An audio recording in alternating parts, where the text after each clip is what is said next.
Tapi jangan dianggap endorse-nya Bang Anies itu adalah melawan Pak Jokowi, nggak ada urusan. Pertemuan kami dengan Bang Anies, desain kami, itu udah lama sebelum Pak Jokowi dilibatkan oleh Ridwan Kamil. Bang Dul, kita boleh sambil jalan ya? Ayo dong, silakan. Oke. Kita coba lihat lagi, ini ada foto-foto. Sambil saya nanti akan tanya, Bang, apa kira-kira dibalik alasan dari Pak Anies, pembicaraan-pembicaraan Bang Dul yang membuat Pak Anies itu akhirnya yakin untuk memberikan dukungan kepada Bang Dul? Saya ketemu Pak Anies itu, saya lupa tanggalnya, tapi pasti Abraham tahu waktu Bang Anies datang ke DPP. Persis. Saya nemenin beliau 2 jam. Kan ada fotonya kan? Nah, saya nemenin beliau 2 jam. Iya. Jujur waktu itu saya nggak tahu kan, saya tidak bertugas mendampingi karena memang setiap hari kita rapat. Iya. Tiba-tiba saya dikasih tahu sama Ahmad Basarah, Bang, tolong temenin Bang Anies. Iya. Oh, emang ada Bang Anies? Ada, nanti Bang Anies datang. Ya udah, di mana terima? Udah di BKN aja. Kita terima di BKN lah, singkat kata begitu. Nah kemudian ngobrol lah saya sama Bang Anies. Hampir 2 jam saya ngobrol Bang Anies. Karena waktu itu kebetulan memang ada beberapa kabupaten kota provinsi yang untuk deklarasi tentang gubernur. Iya. Nah orang berpikir disitulah pengumuman waktu itu sama Bang Anies kan. Betul. Nah singkat kata hampir 2 jam saya bicara sama Bang Anies. Ya dalam arti kata apa? Ya pencalonan gubernur Jakarta. Gitu. Cuman memang saya tidak masuk dalam penentuan itu. Hampir 2 jam Mas Ahmad Basarah balik dengan Bang Said Abdullah. Akhirnya Bang Anies pergilah sama Bang Ahmad. Udah selesai tugas saya, selesai menemani. Tapi artinya saya merasa dalam 2 jam itu Bang Anies bilang, Bang gimana kalau kita jodoh saya bilang saya siap Bang. Abang nggak ada masalah jadi wakil, nggak apa-apa buat saya, apa sih gitu kan. Nah, jadi singkat kata, itu yang membuat saya yakin masih ada ikatan komunikasi yang terjalin, yang belum selesai antara Abang dan Pak Anies. Pak Anies, makanya. Dan kemudian dilanjutkanlah. Dilanjutkanlah, makanya walaupun untuk ketemu beliau itu kan cari momen, ya kan. Siapa yang hubungin Abang? Hubungin. Tentu kita masing-masing. Nah, jujur saya menghubungi Bang Anies melalui bukan langsung ke Bang Anies. Saya sampai hari ini, baru hari ini saya punya nomor telepon dia. Saya jujur dibantu oleh sahabat lama saya yang namanya Ges Khalifah. Oh, teman ternyata. Ternyata itu teman saya waktu MBFA main bola. Oh, Gitu loh, makanya waktu itu saya ketemu sama dia, sama Ges, gue bilang, Ges lu bantuin gue dong, gue mau ketemu Bang Anies. Ya entar gue coba ngomong lu sama dia. Ya gue mau ngobrol-ngobrol aja, mau ngelanjutin yang kemarin. Ya udah singkat kata seperti itulah. Terjadilah. Bang, yang di depan layar sudah kita dengar. Tapi apa yang tidak kita ketahui? Deal-deal politik. Karena kita tahu politik itu tidak gratis. Politik itu selalu ada kepentingan lain sebagainya. Cerita kepada kami, Bang. Soal apa? Soal pembicaraan di balik layar dengan Pak Anies. Sehingga Anies mau bantu. Betul. Kita lanjutkan program dia. Itu deal kita. Hanya serta-merta soal deal, soal program. Betul. Nggak ada soal urusan politik. No. Makanya kenapa saya ke Ancol? Kenapa saya lihat pembangunan Masjid Apung Ancol? Itu program Bang Anies. Saya berkunjung ke tempat yang rencana akan dibangun Museum Rasulullah. Itu memang lahan Pemda, tapi programnya adalah Dewan Masjid yang dipimpin oleh Pak JK. Nah ini ada kerjasamanya dengan negeri Saudi. Artinya Pemda DKI cuma menyediakan lahan. Nah untuk apakah ini berlanjut atau tidak? Itu nanti kita pasti akan melanjutkan lagi. Pun kalau itu tidak berlanjut kerjasamanya, barangkali Pemda DKI bisa bikin sendiri, gitu loh. Nah jadi artinya, insya Allah Mas Pram udah ke Kampung Bayam, kita akan selesaikan.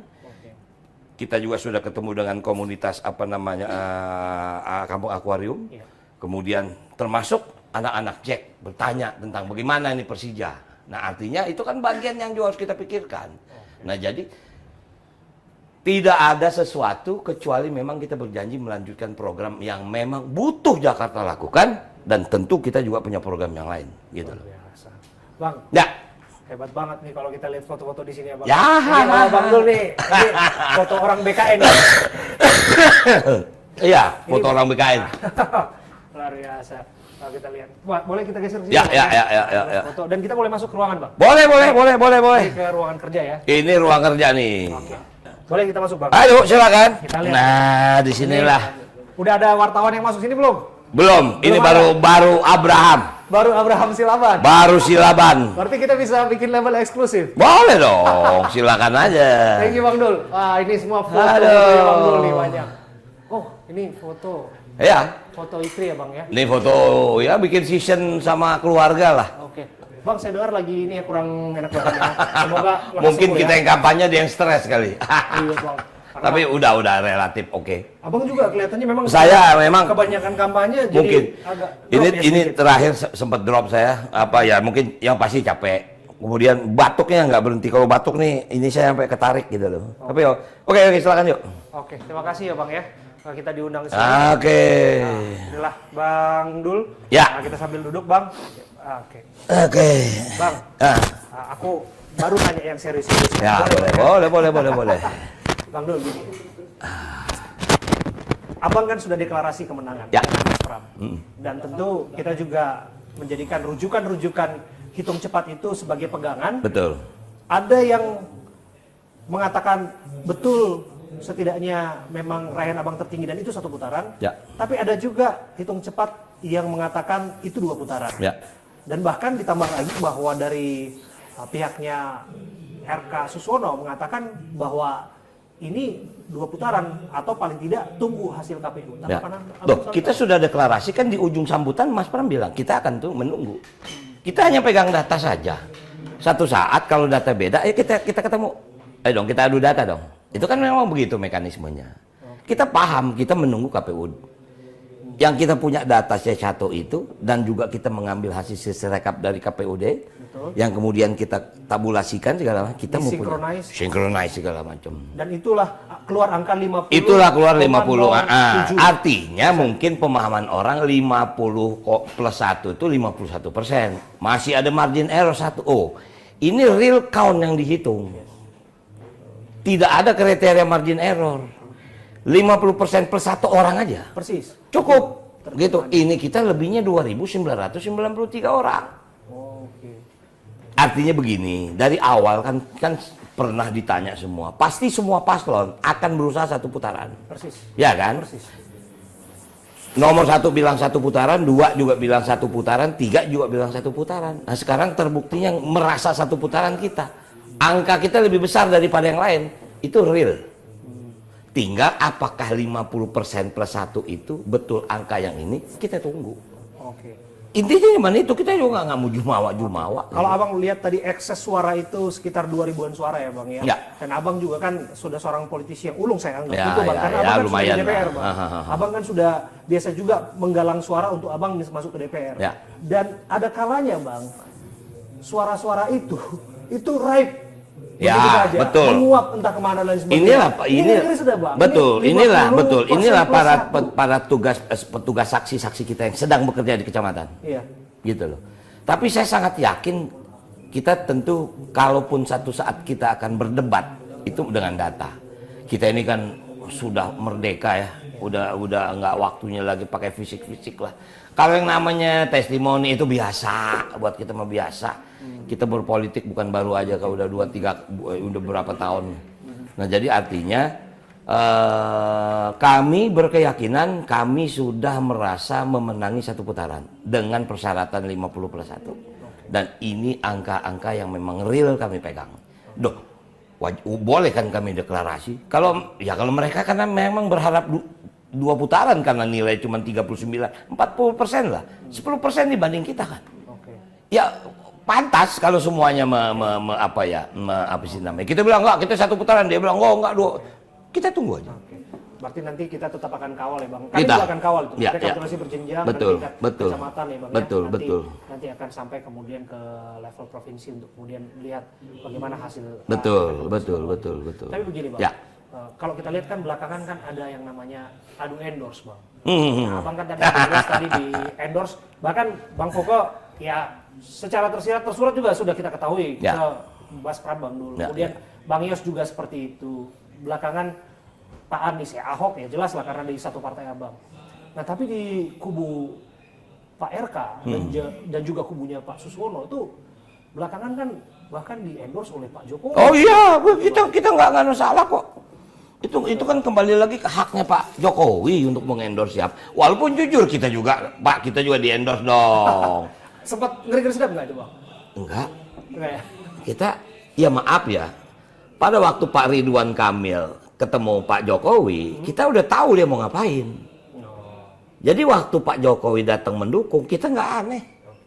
Cuman sebetulnya kita juga jujur, Pak dukung kita juga dong Pak. Biar gimana kan kita pernah jadi saudara. Mas Pram nggak cerita ke abang curhat misalnya yang nemenin jadi seskap 10 tahun. Ya makanya saya bilang sama dia, Mas, ya kalau Mas udah 3 tahun begini, apalagi yang udah lama saya bilang aja, udah begini lah. Artinya kita saling bercanda gitu kan. Nah itu membuat kita, tapi jangan dianggap endorse-nya Bang Anies itu adalah melawan Pak Jokowi, nggak ada urusan. Pertemuan kami dengan Bang Anies, desain kami itu udah lama sebelum Pak Jokowi dilibatkan oleh Ridwan Kamil. Tapi ada kan Bang yang mengambil itu. Apa kan Bang Ara kan statement dalam, mungkin abang juga ada. Bang Ara ini kan baru belakangan nongol. Iya. Dulu kemana? Dia bilang bahwa di sini didukung oleh petinggi-petinggi negeri. Nggak apa-apa. Kita salut, bangga kok. Hak, itu hak. Kita juga sebetulnya nunggu. Wah, mestinya kemarin apalagi kalau Pak Prabowo sebagai presiden, beliau ngomong dong. Kita mendukung semua paslon agar pilkada berjalan. Wow. Jadi kita nggak marah, kita nggak kecewa. Cuman barangkali sebagai warga negara kita juga berharap di endorse kan. Supaya apa? Pilkada ini damai. Tenang. Tapi kemarin saya nonton Pak Prabowo menangis, saya terenyuh. Saya belum pernah melihat beliau menangis. Seorang negarawan. Seorang negarawan. Dia bicara soal nasib guru. Itu luar biasa. Disitulah posisinya harus beliau hadir. Bang, kenapa abang terenyuh? Karena jangan-jangan abang saya kan saya kan di Komisi 10. Saya tahu tentang dunia pendidikan di Indonesia seperti apa. Betul apa yang Pak Prabowo bilang, baru dalam sejarah anggaran pendidikan di Indonesia tertinggi baru sekarang. Betul. Tapi jangan salah, Abraham, saya merasa Komisi 10 memperjuangkan itu. Kita bicara tentang panja biaya pendidikan. Betul, gaji honorer baru 2 juta dinaikin, benar, wajib minimal UMP. Betul, kalau guru-guru swasta, guru-guru itu yang PNS sudah established lah. Walaupun kan ditambahin satu itu gaji lagi, itu betul. Sangat luar biasa, saya jujur saya terenyuh. Jujur saya. Disinilah mesti kehadiran beliau. Karena bangsa ini baru bisa maju kalau guru-gurunya hebat.